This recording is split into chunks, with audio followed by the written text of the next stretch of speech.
Welcome to this edition of What's Up San Mateo. I am Luis Palacios. And I'm Adriana Guandique. In our first segment, I'll talk to my guests about the challenges facing military vets returning to college and civilian life. And I will talk with my guest about amateur sports broadcasting and the work his organization does with high schools nationwide. All that is coming up on What's Up San Mateo.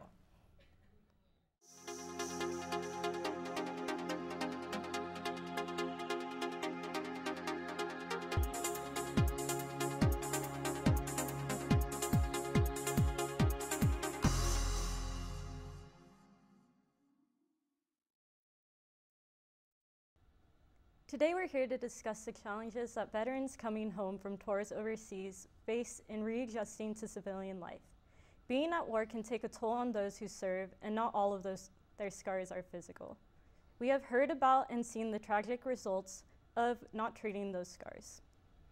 Vets who return to civilian life face their challenges head-on as they pursue careers and college education. Today, the warrior among us has a voice, and one of those voices is James Hall, who has joined us today. Welcome, James. Thank you for having me. So when did you first join the armed forces? I first joined the armed forces when I was 19. I was currently living in Peachtree City, Georgia, which is a small little city about an hour south of Atlanta. Joined back in September of 2008. What branch of the armed forces did you serve in? I served in the U.S. Army, which is what my brother was serving, as well as my uncle, who served in Vietnam. And I served primarily in Fort Bragg, North Carolina, where I was airborne, and I deployed to Iraq, as well as Korea. So why the Army and not Navy or Marines or anything like that? It was kind of a family thing, but for the most part, when I was 19, my brother, he kind of convinced me to join, and he was Army, and he kind of wanted to make sure that I knew what was going on, so that's why I joined the Army. Plus, the recruiting station for all the other branches were closed that day, so kind of just went with the Army and stuck with that. How long did you serve in the Army? I served in the Army for about 5 years. I did it from September of 2008 up until March last year. So how old were you? I was 19 years old, so very young, naive a little bit, but I feel like that's usually the good combination for people who want to join the military. Did you enjoy your overall experience? I did. My experience consisted of a lot of different things that most people would think are crazy. I got to see a lot of exotic places, a lot of dangerous places, such as Iraq, Kuwait, the airports that take you there, such as Germany and Ireland. I also got to go to Korea for a bit to help out in certain operations down there. And the people you meet there. I met a lot of the locals who are interesting people. You learn a side about things that you don't hear in the news when you talk to the locals. And the people I worked with, the camaraderie you learn and learn to respect there just changes your aspect on a lot of things. You learn to see people in a different light, and you learn a respect that is something that you strive to earn. And because of this, I really enjoyed it. Plus, I got paid to jump out of airplanes, so that's a plus right there, and I'm really glad I got to do that. But it was an overall enjoyable experience. Nice. How was it jumping out of an airplane? It was interesting. It was fun for the 30 seconds that I got to be outside of the airplane, but for the most part, it was a lot of waiting around, which is what the Army is mostly consisted of. But jumping out of airplanes, getting paid, for me, it was $150 a month to do this, and to be with people who were just as excited as I was to both get paid and to jump out of airplanes. Nice. It was an experience. Do you know any disabled veterans? I do know actually quite a bit of disabled veterans. A lot of people see disabled veterans as people who are missing limbs, maybe people who lost eyesight, or maybe other functions of their body. They believe they see those and they go, those are disabled veterans. But the disablement that's been really prominent since the Iraqi war, that's been brought up more as a severe case, is things such as PTSD or MTBI, which is minor traumatic brain injury. And those things affect people on a daily basis. I've known people that have trouble dealing with simple daily activities because it brings them a large amount of stress, and it's hard to see it. But you know, they really do try, and I try to tell people about this so that when they see veterans, if they see them struggling, to maybe help them out. Some veterans may be a little stubborn, but some may really appreciate that you try helping them out. Has your family life been affected by your military? Oh, of course. Life? My wife was born and raised in California, actually in the Bay Area, Daly City, and she's been here for a long time. And when I married her after I came back from Iraq in 2011, she moved with me back to North Carolina, to which she had never really been outside the state. So for her, just moving to North Carolina, for anybody really, is a culture shock. It's really different over there. They have a different lifestyle, different food. You would not believe how hard it is to find decent Mexican food there, to which we never found actually. But she had a lot of hard time dealing with also the military because of the hours I'd work. I'd be working maybe 12 hours a day. There's sometimes I'd be working for 24 hours. Sometimes I'd be working on opposite shifts as her, such as me going to work at like 6 in the evening and coming back at 6 in the morning. So it was hard to adjust our schedule sometimes. And there was also times I'd be away, like when I went to Korea for a little bit. She was by herself there and still relatively new to the area. So it was hard for her to adjust. But I feel like near the end, she's had a good handle on it. She had a good job working at a sheriff's office, and she seemed to have gotten a little easier about it. And now that I'm out of the military active duty wise, she seems to be a lot happier to spend more time with me, even though some weekends I have to go to my drill. Has the transition from military to civilian life been difficult? It has been pretty difficult. Before I left the military, I had been stressing a lot about how I was going to adjust to civilian life. There's just so many things about the military that you don't have to think about. You wake up in the morning, you work out, you go home, you come back, you work for a few hours, you get lunch, you work for a few hours, you go home. And that's generally the gist of the military day. That doesn't involve any extra activities such as field exercises or guard duty or any kind of training. So it was a schedule that you could always depend on. So having to think about what my daily schedule was going to be once I got out was, whew, it got my heart racing. So I was a little scared. But the transition was made a lot easier. My wife, she spent a lot of time and effort talking to me, helping me out with things. A lot of things seemed easy enough, but it was pretty difficult just dealing with daily stresses. My wife was my anchor in that, and I'm really grateful for her, but the transition was in itself difficult. To this day, it's still pretty difficult to deal with certain aspects, but I've got great groups out there. The VROC here on CSM is wonderful. We got Rose and Mona and Alice, and they are just great people. They talk to you and they listen, and they don't mind if you swear every once in a while. They actually kind of encourage it because they like to have a free forum there, and you can just vent. And they have programs there. I just found out they're having like a veteran bowling thing going on, which is great because I love bowling. Who doesn't love bowling? And it's a great program, and they watch after you and they help you with jobs. I love them. I probably would not be as successful as I am and gotten on the dean's list last semester had it not been for them helping me out and keeping me level-headed while my wife was at work or at home. Are there programs out there that have helped you with your transition, Oh, or yeah. are you finding people?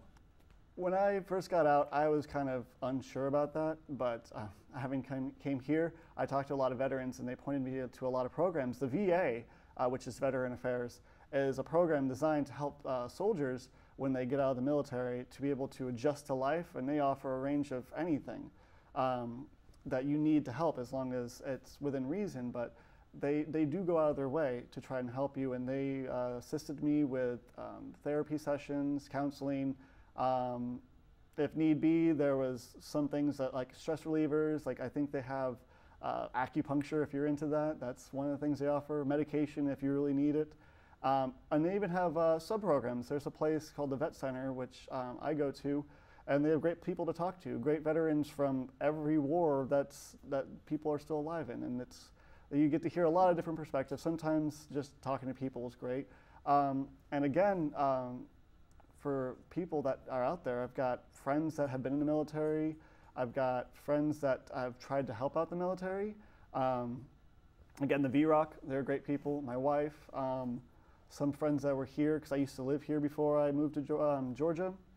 And just people that generally want to help. It's really nice to see that. It's nice to see people trying to help, because it feels sometimes like you're alone, but when you have people helping you, it's great. What type of degrees or certificates do veterans typically seek after returning from active duty?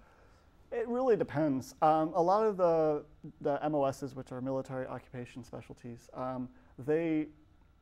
some of them may be really technical, such as a combat medic, and people may not want to go and pursue a bachelor's or a medical degree. Maybe they just want to continue that kind of work, and they may go as an EMT, working on a certificate, which is, I believe I heard that they're actually making it so if you were a medic, it's easier to transition into that.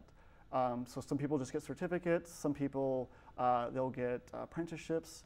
They'll try to get in something that's closely related to what they did. Some people, such as a friend of mine from the military, get contract jobs. They'll work for the government and other privatized programs that will assist soldiers both here domestically and over downrange. And there's people like me who I have a passion. My passion is computers. Both it's very interesting, easy for me, and in all honesty, it's quite lucrative. So that's a good reason to go inside there also nowadays. As we pursue things like bachelor's or master's, we just want to get our education as proficient as we can. And then there's people out there who actually open up small businesses. I've known a couple people who want to open up a small business. They got an idea, and the government is quite accommodating for that. They give you what you need. Well, James, thank you for joining us and sharing your experience as a vet returning to college. We wish you success in your education and career. Thank you for having me. In our next segment, Paul talks to his guests about the benefits of webcasting high school athletics, something his organization does nationwide. That's coming up right after this.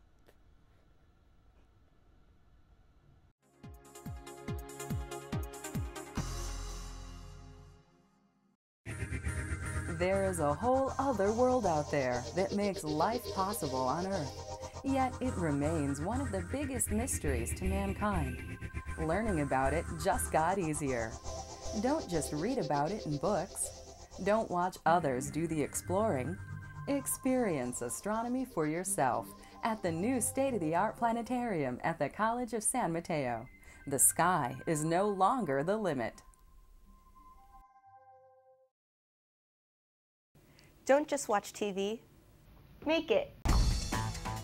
In the College of San Mateo's Broadcasting Arts program, you can get hands-on real-world production experience using professional digital equipment in the studio or field. Classes are held in a fully functioning broadcast station at KCSM-TV. Learn camera operation, audio engineering, lighting, producing, on-air talent, and more. Get turned on to a career in broadcasting at College of San Mateo.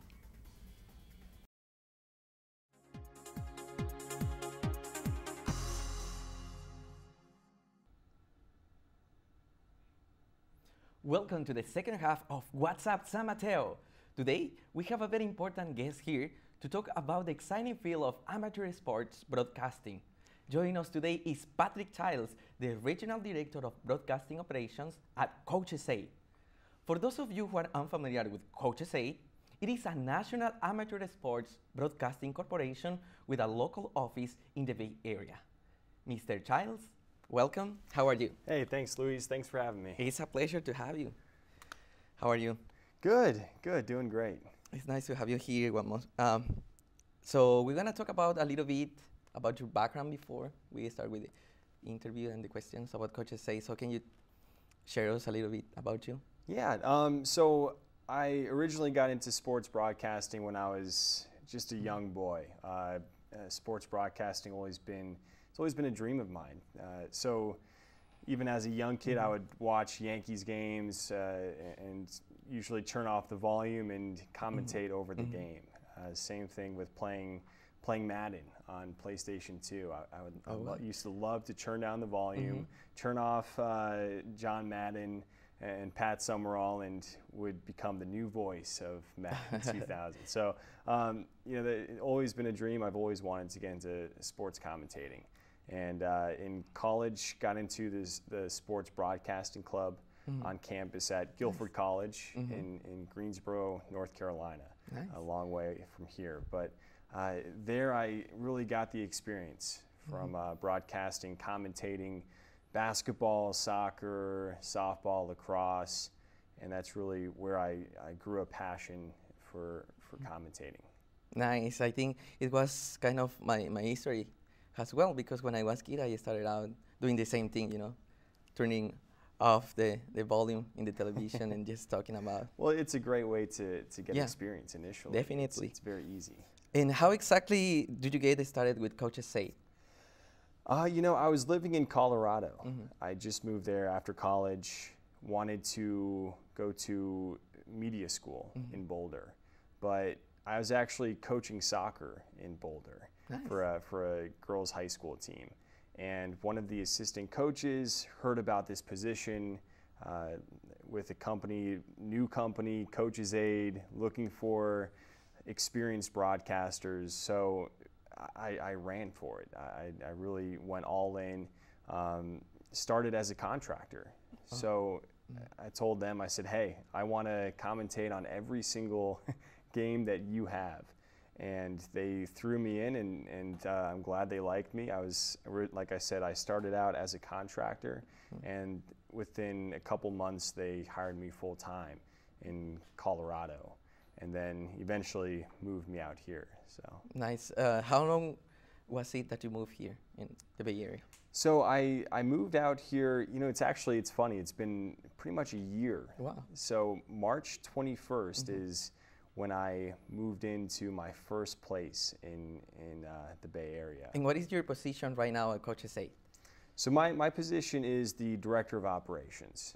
So I pretty much manage everything operationally, getting ready for events, hiring crew members such as yourself, and training my crew members, camera operators, commentators, and also preparing and maintaining the equipment. I see, which is a lot of job, for one person, since you start alone, right? Yeah, but you know what? I've been very fortunate since I've opened up operations out here. Actually, the first place I recruited from was the College of San Mateo. Yeah.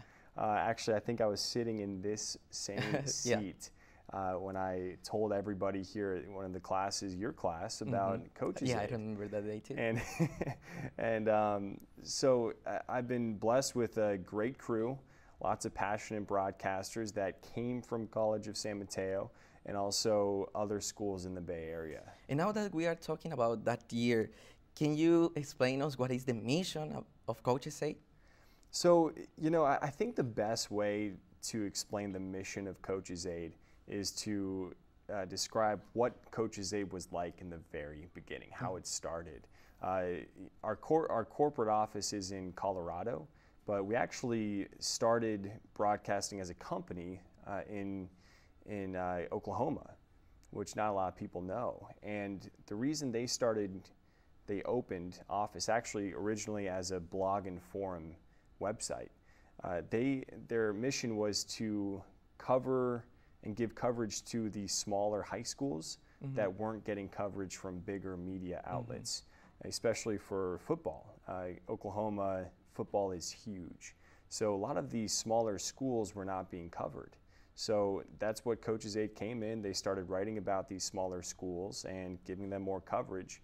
And that's our same mission today. We're trying to give coverage and give attention to amateur sports, to high schools, to clubs, to athletes who aren't typically used to getting the attention. So yeah, that's pretty much the mission. Also, we're a leadership development company too. Oh, that's beautiful. Really the backbone of our company.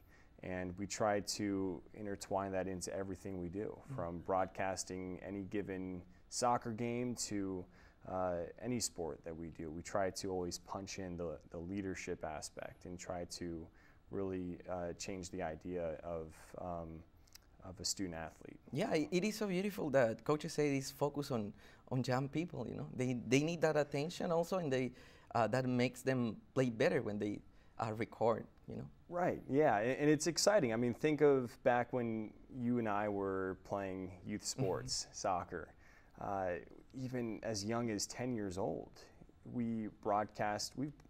In the last couple of years since we've started, we actually broadcast a lot of U10 soccer. And these little girls and boys see our cameras and they're like, oh, wow, this is really cool. It's like ESPN.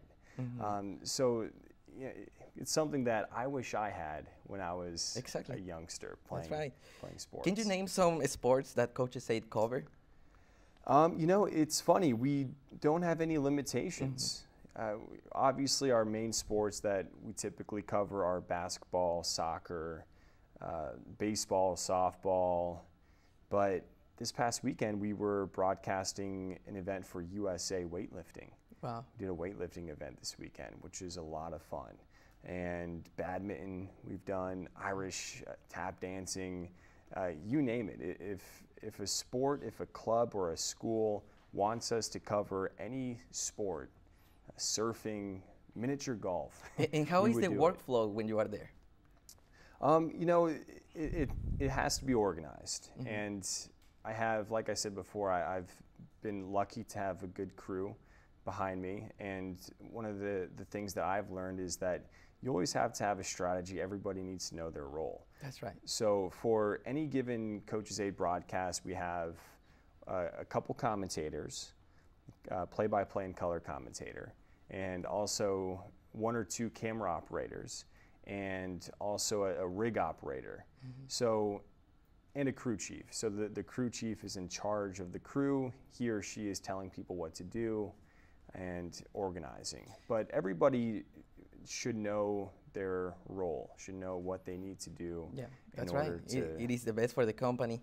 And does Coaches Aid have any plans on going international?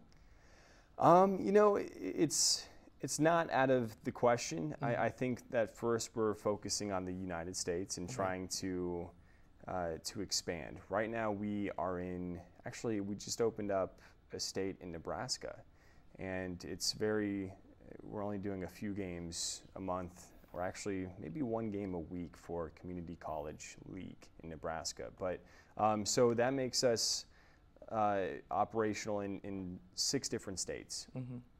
So North Carolina, Colorado, Indiana, California, Nebraska. Wow, that's a lot of coverage for Coaches Aid. Yeah. And I have these important questions. How do viewers go to watch the game online? How they can do it? So they first have to become a member on our website, which is free, and then they find their team, and that's listed on the website, and then they can watch the game. Usually, what we're trying to do is make our website easier for our viewers, and the easiest way that they can find a game is simply signing up for a free membership, and then going to the home page and clicking watch at the bottom of the page. All the games should be listed. Pretty easy. Just a few steps. Yeah. And how exactly can people contact you? Well, they can contact me by email or phone. My inbox is always open. I'm always quick to reply. pchilds@coachesaid.com. So pchilds@coachesaid.com. Any phone number for us? 336-501-6478. Oh, thank you. And I have this last question. How would one find more about possible employment opportunities with Coaches Aid? So what they can do is they can go to the website and search around, and under directories, my name will be one of the positions that actually you'll see my face, and it should have my information under there. But always contact me, ask me questions. I'm always looking for people who are passionate about broadcasting. What is the main office? located at? So the main office is in Colorado, so right outside Denver. And what about in the Bay Area? Oh, Bay Area. So it's in Burlingame. All right. So really close by. Okay, thank you, Patrick, for coming in. Hey, thanks, and Luis. sharing your history with us. Coaches Aid is a very nice company. Yeah. I like working with you guys. Yeah, we're glad to have you. Thank you. That's all the time that we have this week. Thanks for tuning in. What's Up San Mateo is produced entirely by students in College of San Mateo, broadcast and electronic media classes. We will see you next time.